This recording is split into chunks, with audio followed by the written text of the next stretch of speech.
आदाब नाजरीन, खैर मकदम है आपका जी सलामी और आपके साथ मैं हूं सऊद मोहम्मद खालिद। स्पेशल एट 4 में आज हम बात करेंगे किसानों और मजदूरों की, जो कि एक तरफ बेहद परेशान हैं तो कुछ अनजान भी हैं शायद। दरअसल कर्ज माफी, महंगाई, मिनिमम वेजेस समेत तमाम बड़े इश्यूज को लेकर के मुल्क भर के बड़ी तादाद में किसान और मजदूर आज दिल्ली में मोदी सरकार के खिलाफ एहतजाज कर रहे हैं। आज सुबह पूरे मुल्क से बड़ी तादाद में मजदूर, किसान और सर्विस सेक्टर के मुलाजमीन दिल्ली पहुंचे और रामलीला मैदान से पार्लियामेंट की तरफ मार्च किया। ऑल इंडिया किसान महासभा, अखिल भारतीय किसान महासभा और सीटू के कयादत में बड़ी तादाद में मजदूर और किसान दिल्ली में जमा तो हो गए, लेकिन सवाल यह भी है कि क्या वाकई इतनी बड़ी तादाद में आए किसानों को यह अंदाजा भी है कि उनके मुतालबात क्या हैं। दरअसल किसानों में से कई ऐसे भी थे जो यह तक नहीं जानते कि रैली में क्या करने आए हैं। ऐसे में इन किसानों को परेशान कहा जाए या फिर अनजान, यह भी एक बड़ा सवाल है। ऐसा नहीं है कि रैली में शामिल सभी किसान किसी के बहकावे में यहां आए हों। हम आए दिन किसानों की परेशानियों और उनकी तकलीफों से जुड़ी खबरों से भी रुजू होते रहते हैं। यह बात तो वाज़ेह है कि मुल्क का किसान तकलीफ में है, लेकिन हम ये नहीं चाहते कि किसानों की इस तकलीफ का फायदा कोई तंजीम या पार्टी अपने सियासी मफाद के लिए भी उठाए। इसीलिए आज हम इस इशू पर तफसील से बात करेंगे, हर मौजू को समझेंगे। मौजू पर बात करने के लिए हमारे साथ स्टूडियो में मौजूद है एक खास पैनल भी, लेकिन बातचीत शुरू करने से पहले मौजू को बयां करती एक रिपोर्ट आपको दिखाते हैं, उसके बाद शुरू होगा बातचीत का सिलसिला।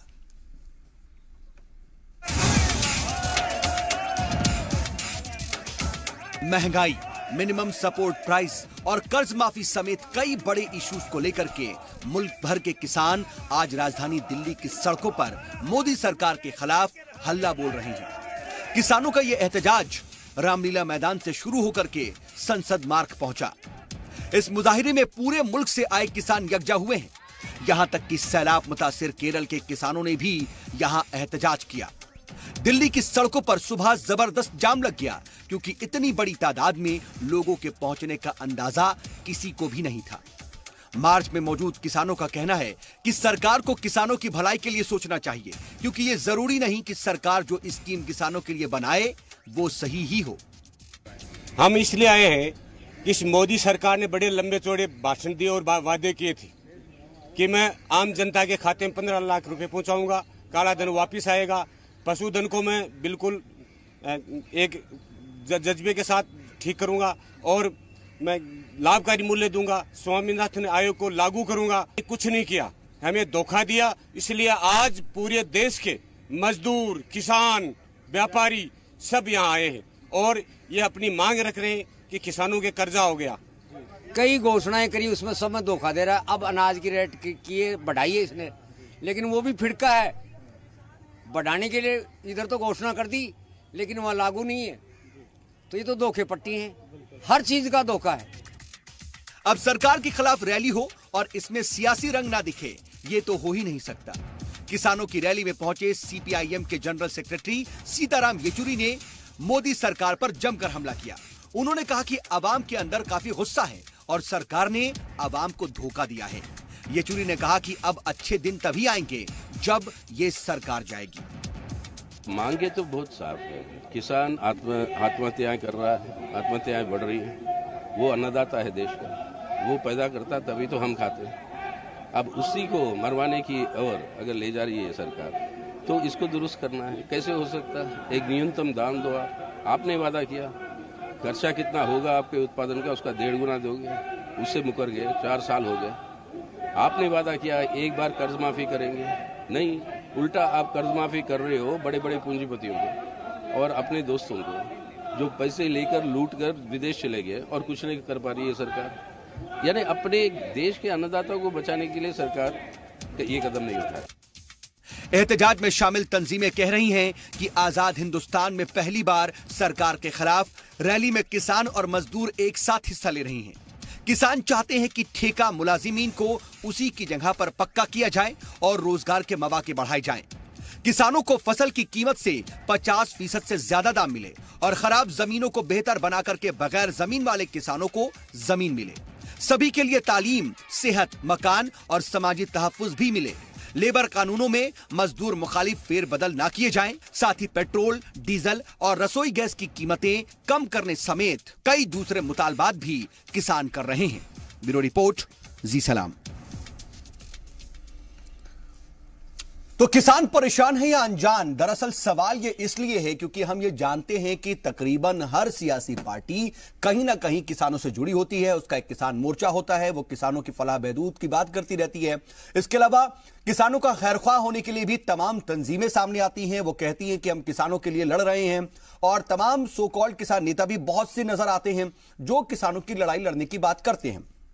सवाल दरअसल यह भी उठता है कि क्या सरकारें वाकई सिर्फ किसानों को से एक वोट बैंक की तरह इस्तेमाल करते हुए उनके लिए बड़ी बड़ी स्कीमें सिर्फ और सिर्फ उसका ऐलान कर देती हैं, लेकिन असल जमीन पर चीजें नहीं उतरती? अगर नहीं उतरती तो जो इंप्लीमेंटेशन एजेंसीज हैं उनकी जिम्मेदारी कौन तय करेगा और उन पर लगाम कौन लगाएगा? एक बात। तो दूसरी बात यह भी है कि जो खैरख्वाह होने की बात करते हैं, जो किसानों की लड़ाई लड़ने की बात करते हैं, वो 1-2 लाख की तादाद में दिल्ली में तो ले आते हैं, लेकिन क्या उन्हें यह बताया जाता है कि प्रधानमंत्री बीमा योजना का उनको फायदा कैसे मिलेगा और तमाम जो दूसरे सरकारी स्कीमें उनका वो फायदा कैसे उठा सकते हैं? क्या उन्हें यह बेदारी दी जाती है? इसीलिए सवाल यह है कि क्या सभी लोग अपने हिसाब से सिर्फ किसानों और मजदूरों का इस्तेमाल करते हैं? इसी पर हम बात करेंगे और तमाम पहलुओं को हम समझने की कोशिश करेंगे। हमारे साथ बातचीत के लिए खास पैनल मौजूद है। अपने मेहमानों से आपका तारुफ करा देते हैं। हमारे साथ इस वक्त 5 मेहमान जुड़ चुके हैं। साथ ही हमारे साथ हमारे नुमाइंदे आसिफ भी मौजूद हैं। अपने मेहमानों से आपका तारुफ करा देते हैं। लखनऊ स्टूडियो से हमारे साथ कांग्रेस के national spokesperson Surendra Rajput ji मौजूद हैं। तो वहीं स्टूडियो में हमारे साथ बीजेपी लीडर आनंद साहू साहब मौजूद हैं। साथ ही सीपीआई के तर्जुमान अमीर हैदर जैदी साहब भी हमारे साथ मौजूद हैं। वहीं हमारे साथ किसान लीडर और किसान शक्ति संघ के सदर चौधरी पुष्पेंद्र सिंह भी मौजूद हैं और पॉलिटिकल एनालिस्ट हर्षवर्धन त्रिपाठी भी हमारे साथ मौजूद हैं। आप सभी का बहुत इस्तकबाल है इस प्रोग्राम में और हम बातचीत का सिलसिला शुरू करेंगे, लेकिन इस वक्त हमारे साथ दिल्ली से ही हमारे नुमाइंदे आसिफ इकबाल इसी खबर पर ताजा अपडेट के साथ लाइव जुड़ चुके हैं। जरा हम आसिफ से जाकर के वहां पर जो इस वक्त ग्राउंड जीरो पर मौजूदा सूरत हाल है वो समझने की कोशिश करते हैं। आसिफ, वहां का जरा आप माहौल बताएं कि कितनी तादाद है? कहा गया कि 4 लाख की तादाद में लोग जुटेंगे। क्या इतनी बड़ी तादाद में लोग जुटे और जो उनके मुतालबात हैं सिर्फ किसानों से जुड़े हुए नहीं है बल्कि और भी मिनिमम वेजेस से जुड़े हुए हैं, महंगाई से भी जुड़े हुए हैं? जरा आप उसकी तफसीलात दें।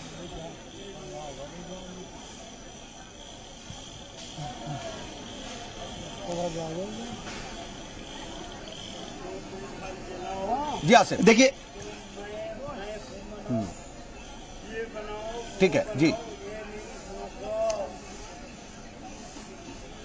बिल्कुल। मैं आपको बताऊं सऊद कि इस वक्त मैं जंतर मंतर पे हूं। जंतर मंतर पे ही लोगों के आने का सिलसिला था और धीरे धीरे अब जाने का भी सिलसिला शुरू हो चुका है। ये बिल्कुल सही कह रहे हैं आप कि 4 लाख का दावा जरूर किया गया था, लेकिन जितने पहुंचे उतने भी बहुत बड़ी बात थी, कम से कम लेफ्ट के लिए। क्योंकि आप देखिए, सबसे बड़ी चीज मैं आपको दिखाना चाहूंगा, मेवात से ये लोग आए हुए हैं, मेवात से लोग आए हुए हैं। इसलिए आप देखिए साफ तौर पर किस तरीके से लोग हैं और यहाँ आप देखिए किस तरीके से लोग, तमाम लोग यहाँ मौजूद हैं।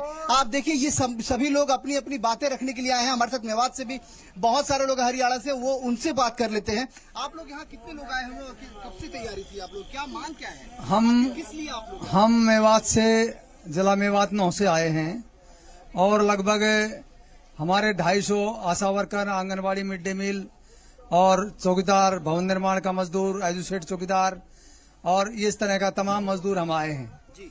हमारी जो ये अगस्त महीने से ये आंदोलन अभियान चला हुआ है। आज की मांग जो आप लोगों ने जो लगा रखा था कि किसान और मजदूर, जो सबसे बड़ी बात है कि किसान और मजदूर क्या इकट्ठा एक साथ होंगे, क्या एक अपनी बात को इस तरीके से रखेंगे? ये हमने, हमारे संगठन CI2 ने और किसान सभा ने मिलकर एक साझा फैसला लिया था कि आजादी के दौर में भी मजदूर और किसान ने आपस में एकजुट होकर के जो लड़ाई लड़ी थी, तब कामयाब होकर के आजाद देश को आजाद कराया था। इसी आधार के ऊपर हमने यही किया कि उसी तरह की जो आजादी है,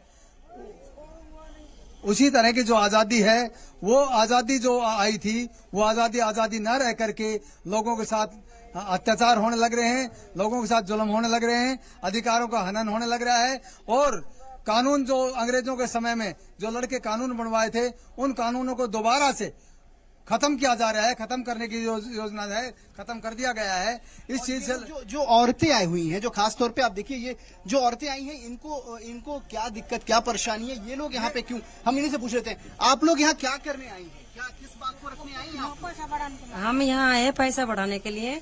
हमारा 10 महीना तनख्वाह मिलती है, 12 महीना तनख्वाह मिलना चाहिए और सुबह से शाम तक हम मेहनत करती है।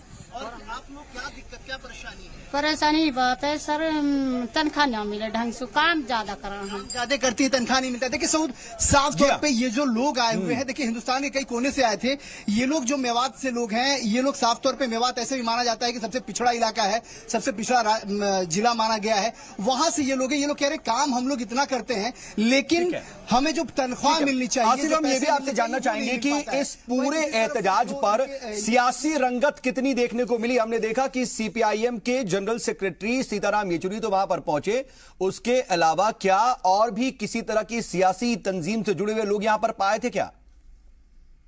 साथ जो वादे किए गए थे वो वादे पूरे नहीं हुए, इसलिए आज यहां आए हैं। जी आसिफ,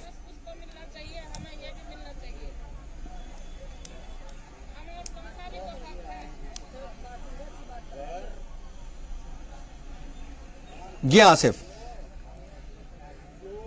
जी नहीं, बिल्कुल आपने बिल्कुल बाजायज किया कि यहाँ सिर्फ सीपीएम और सीपीआई के ही लीडर आए थे, वो भी खास तौर पे सबसे ज्यादा सेंटर ऑफ अट्रैक्शन रहे सीताराम येचुरी। मैं आपको एक बार देखिए खाली पड़ी स्टेज की तस्वीर दिखा देता हूँ, क्योंकि अब धीरे धीरे करके यहाँ सारे लोग निकल चुके हैं। लेफ्टिस्ट जो कुछ लीडर थे वही आए थे, दूसरी पार्टी के लोग यहाँ पे नहीं आए थे और दूसरी पार्टी के लोगों ने उनका मतलब इस एहतजाज में उनका साथ नहीं दिया। लेकिन एक बात साफ है सऊद, जो देखने को मिली कि कई सालों के बाद एक बार लेफ्ट के तमाम ऑर्गेनाइजेशन एक साथ आए और उन लोगों ने एक बड़ा प्रोटेस्ट यहाँ पे किया, क्योंकि अभी तक जो भी देखा गया है, जितने ये बिल्कुल ठीक बात है। और अपने विरोध साथ ही साथ ये भी कहा गया कि आजादी के बाद इतनी बड़ी तादाद में किसान और मजदूर एक साथ आकर के पहली बार एहतजाज कर रहे हैं। बहरहाल आसिफ, आप बने रहिएगा, जरूरत पड़ी तो हम आपके पास एक बार फिर से आएंगे और आपके पास कोशिश करेंगे आते रहने की। हमारे साथ स्टूडियो में खास मेहमान हैं, उनसे हम बातचीत का सिलसिला शुरू करते हैं। और अमीर हैदर जैदी साहब, मैं आपसे ही पहले शुरुआत करना चाह रहा हूं कि देखिए, इसका सियासी रंग भी देने की बात सामने आई कि इसके पीछे सियासत है, लेकिन आप जरा ये बताइए कि जो किसान यहां पर पहुंचे हुए हैं, बहुत से किसान ऐसे भी थे जिन्हें ये नहीं पता कि वो क्यों आए हैं। कितनी कामयाब आपको लग रहा है कि यह एहतजाज है? क्योंकि सुबह बहुत बड़ी तादाद में लोग जुटे और अब वापस जा रहे हैं, मकसद में कामयाब हुए आप? आपने इस बात को 2 दफे 3 दफे अंडरलाइन कर दिया कि जितने किसान आए थे उन्हें ये नहीं पता था वो क्यों आए। आपके नामानिगार ने 3 लोगों से बात की, तीनों ने अपना मकसद बयान किया हम क्यों आए। और गांव के आदमी के सामने अगर अचानक आप फोन लेके, माइक्रोफोन लेके लगा देंगे तो वो आदमी अपना मकसद क्या वो खुद अपने आप को भूल जाता है। तो एक किसान से, एक मजदूर से अगर आप ये तवक्को करते हैं कि वो भाषण देगा टीवी के ऊपर आके, तो ये नाइंसाफी और ज्यादती किसान के ऊपर होगी। बल्कि अब बात यहां से शुरू कि खाक नशीनों उठ बैठो, वो वक्त करीब आ पहुंचा है जब तख्त गिराए जाएंगे और ताज उछाले जाएंगे। मसला इस सरकार का ये है कि इस सरकार की, सुन लीजिए, किसान की बात करोगे तो आप नक्सलवादी कहलाओगे, मजदूरों की बात करोगे तो आप माओवादी कहलाओगे, दिल्ली के अंदर, शहर के अंदर अगर आप महंगाई की बात करोगे तो शहरी माओवादी कहलाओगे, पेट्रोल की बात करोगे तो शहरी नक्सलवादी कहलाओगे। आप क्या कहना चाहते हैं कि किसान महंगाई से जूझ रहा है? क्या किसान का महंगाई पे असर नहीं पड़ रहा? किसान का पेट्रोल डीजल महंगा हो रहा है, किसान पे असर नहीं पड़ रहा? इस सरकार ने कहा था कि मिनिमम वेज की आप बात कर लीजिए, ये सरकारें 14,000 कुछ से ऊपर बढ़ाकर मिनिमम वेज करने को तैयार नहीं। सब मिनिमम वेज की बात कर रहा हूं, लेकिन 20,000 की मांग है, 18,000 की मांग अगर मजदूर करता है तो क्या बुरा करता है? क्या 18,000 में 3 बच्चों का लालन पालन आसानी से हो सकता है? ये सरकारें वो करने को तैयार नहीं।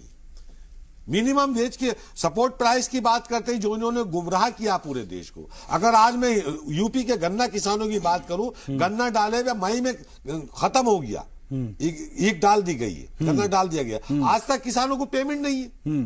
तो किसान जाएगा कहां? अगर किसान संगठित होके यहां जंतर मंतर आएगा और यहां के अपनी बात उठाएगा, उसे आप दूसरे चश्मे से देखेंगे कि साहब ये राजनीति की है। तो हिंदुस्तान में बगैर राजनीति के होता क्या है? अगर संगठित रूप से, राजनीतिक रूप से अपनी बात उठाना अब अपराध हो गया है, तो ये अपराध बिल्कुल अपराध नहीं है, अपराध बिल्कुल भी नहीं है। बात दरअसल ये है कि जो भी तमाम जो खैरख्वाह बने हुए हैं किसानों के, और जो ऐसा नहीं है कि सिर्फ किसानों की बात करने वाली लेफ्ट पार्टीज ही हैं, बल्कि मेन स्ट्रीम की जो तमाम और भी पार्टीज है, चाहे वो कांग्रेस हो, बीजेपी हो, बीएसपी हो, सपा हो, बता दीजिए आपकी किसका किसान मोर्चा नहीं है। सब किसान की बात करते हैं, लड़ाई लड़ने की बात करते हैं, लेकिन किसानों को उनका हक नहीं मिलता है। इसलिए सवाल उठता है कि कहीं उन्हें गुमराह तो नहीं किया जा रहा। आप अपने ऊपर पूरा तीर क्यों ले रहे हैं? बात तो यह है कि तमाम लोग जो किसानों की बात करते हैं, क्या वो किसानों का हक दिलाने का काम कर रहे हैं, जमीन पर लड़ रहे हैं? सऊद भाई आप सुनिए, बीजेपी का एक विभाग होता था किसान इनकी भी किसान सभा है। जब किसानों का आंदोलन होता है तो इनकी मजदूर यूनियन बाहर चली जाती है। एक स्वदेशी की बात करते थे, जब से इनकी सरकार आई है वहां ताला लग गया, बिल्कुल बंद है। चलिए, लेकिन आप किसानों की बात वही करता, जो करता है वो किसानों के संघर्ष में रहता है। हाँ। हम सत्ता की बात बाद में करते हैं, हम किसानों के, मजदूरों के हितों की बात करते हैं। और इसकी बात करने में अपराध अगर जाहिर होता है तो हम अपराधी हैं। पहली बात तो यह कि कोई किसी को यहां पर अपराधी नहीं बता रहा वाले हैं। और सीधी सी बात यह है कि किसानों का एहतजाज है, तो किसानों का जो एहतजाज हो रहा है, उनके जो तमाम मुतालबात हैं, उनको पूरा करने को लेकर के ही वो यहां पर आकर के अपनी बात कर रहे हैं। लेकिन क्या वो ये जान रही हैं कि उनका एहतजाज क्यों है? उनको लेकर के जो तमाम स्कीमें हैं, पूछा है, ठीक है, मैं समझ रहा हूं, मैं उस पर नहीं जा रहा सर। हमने आज से पहले हमने ये भी दिखाया, हम वन ऑन वन, सर मुझे यहां पर किसी बात की जस्टिफिकेशन देने की जरूरत नहीं है जैदी साहब, मुझे यहाँ पर किसी चीज की जस्टिफिकेशन की जरूरत नहीं है। हमने वो भी दिखाया कि किसान नहीं जवाब दे पा रहे थे, हम उस पर नहीं जा रहे हैं। आप मेरी बात सुन लीजिए, आप जो है ना गलत तरीके से इस बात को ले रहे हैं, और अगर आप गलत तरीके से लेंगे तो मुझे उम्मीद नहीं थी आपसे। मैं ठीक है, आपको उम्मीद ना हो, लेकिन मैं जो बात कह रहा हूं वो सच है, और सच कभी कड़वा नजर आता है। बहरहाल आपको लगता है ये सर आपका नजरिया, मैं उस पर नहीं जा रहा सर, मैं उस पर नहीं जा रहा सर, मैं उस पर नहीं जा रहा सर, उस पर नहीं जा रहा सर, उस पर नहीं जा रहा। ठीक है सर, आपने अपनी बात कह दी, मैं आपके पास और आऊंगा। ठीक है, मैं आपके पास और जवाब के लिए आऊंगा। ठीक है, मैं आपके पास और आऊंगा। आनंद साहू साहब, जरा ये बताइए कि आज इतनी बड़ी तादाद में न सिर्फ किसान बल्कि जो मजदूर तबका है वो भी इकट्ठा हुआ। आप ये बताइए कि जब प्रधानमंत्री नरेंद्र मोदी, वजीर आजम नरेंद्र मोदी संसद की कैंटीन में गए तो उन्होंने कहा, वहां खाना खाने के बाद उन्होंने रजिस्टर में लिखा कि अन्नदाता सुखी भवा। लेकिन आज वही अन्नदाता, वही किसान कराह रहा है, लेकिन क्या उसकी कराह हुकूमत के कानों तक पड़ रही है? सऊद साहब, मुझे लगता है पहली बार अगर आप देखेंगे तो आदरणीय प्रधानमंत्री नरेंद्र मोदी जी जब से शपथ लिए हैं, आप देखिए किसानों को क्या चाहिए। किसान जो है उसको चाहिए क्या? किसान तो इतना बड़ा विश्वकर्मा है कि पूरा विश्व को पाल रहा है। उसको चाहिए असली में क्या? पानी। उसको चाहिए अच्छा बीज, उसको चाहिए कोल्ड स्टोर, उसको चाहिए ट्रांसपोर्टेशन के लिए अच्छी सड़कें, उनके बच्चों के लिए अच्छी शिक्षा, उनके लिए बिजली। और ये जो मूलभूत संरचनाएं हैं वो 70 वर्षों में नहीं दिया। क्या प्रधानमंत्री नरेंद्र मोदी जी जिम्मेदार हैं? अरे पहली बार प्रधानमंत्री नरेंद्र मोदी जी ने शिक्षा के साथ साथ सिंचाई को भी, आप देखिए किसानों के लिए सिंचाई का सबसे ज्यादा अगर आप देखेंगे नहरों का, डैम का, तालाबों का, कुआं का जो उसको जीवित करने का काम है, मुझे लगता है पहली बार इतने भारी संख्या में, अगर ग्रीन रेवोल्यूशन आप कह सकते हैं, ऐसा पैसा उसमें खर्च किया गया। दूसरी बात, मिनिमम सपोर्ट प्राइस की बात कर रहे हैं। मिनिमम सपोर्ट प्राइस विगत 70 वर्षों में जितना बढ़ा है उससे उस परसेंटेज में देखेंगे तो सबसे ज्यादा हमारी सरकार ने बढ़ा के दिया। खरीफ की फसल का हर एक फसल के लिए कर रहे हैं, ऐसा नहीं है, उसके लिए लगातार रिवाइज है। आप लिस्ट गूगल अगर ऐसा है आनंद साहू साहब, ठीक है, तमाम काम आपने किए सर, मैं समझ गया सर। हम ये देख रहे हैं कि आप कर्ज माफी की भी बात करते हैं। एक मिनट खाली, जो मिनिमम वेज है, हाँ, इनको भी पता नहीं है, जो लोग सारे वैज्ञानिक बैठे हैं, 40% मिनिमम वेज हमारी सरकार ने बढ़ाई आती। और भगवान का कृपा से मैं मोदी सरकार को बधाई देता हूं कि, और उनको धन्यवाद देता हूं कि मुझे उस वेज कमेटी है, मिनिमम वेज एडवाइजरी बोर्ड, उसके मेंबर बनाया। और हमने उसमें लड़ाई लड़ा। देखिए मजदूरों की सुन लीजिए, आप यूनियन के नाम पे सर मैं आई नेवर इंटरप्ट। एनसीआर में 20,000, अगर आप बोलना है तो आप ही बोल 18,000। आप अगर बोलना है, हमें अगर लगता है कि आप चुप 14,000 नहीं 18,000 की एक वक्त में 20,000 से ऊपर हो गया। आपको पता ही नहीं है 18,000 में किसका 20,000 का इम्प्लीमेंट है? आपको 14,500 सिटीज में 20,000 से 14,500 14,500 मुझे मालूम है। देखिए there are 3 type of category, लेकिन आप इसे अमल में लाओगे। लेबर, अनस्किल, सेमी स्किल और टोटली ये ठीक है, जो फ्रेश। मुझे ये बताइए 500। ठीक है, उसमें भी कैटेगरी ठीक है। मैं साहू साहब जल्दी से मुझे इसका जवाब दे दिए। बस तमाम काम किए गए, फिर भी इतनी बड़ी तादाद में किसान और मजदूर सड़क पर क्यों हैं? इसका जवाब है आपके पास। सर 30 साल यही कम्युनिस्ट सरकार वहां रही बंगाल में। बंगाल में वहां किसान और मजदूर क्यों एकदम उनका हालत दरिद्रता है, क्यों है? सर सिर्फ बंगाल तक ही इसको महदूद मत कीजिए, इसको महदूद मत कीजिए सर, इसको लिमिटेड मत कीजिए। आनंद साहू साहब लिमिटेड मत कीजिए। आनंद साहू साहब, जैदी साहब मैं आ रहा हूँ, जैदी साहब चलिए ठीक है सर, आपके पास जवाब नहीं है कि इतने के बाद भी आप तमाम कोशिशें कर रहे हैं, फिर भी किसान वहां क्यों है? कांग्रेस और जब खेलेंगे कम्युनिस्ट उन्होंने रखा है, ठीक है, वही आतंकवादी और ठीक है साहू साहब।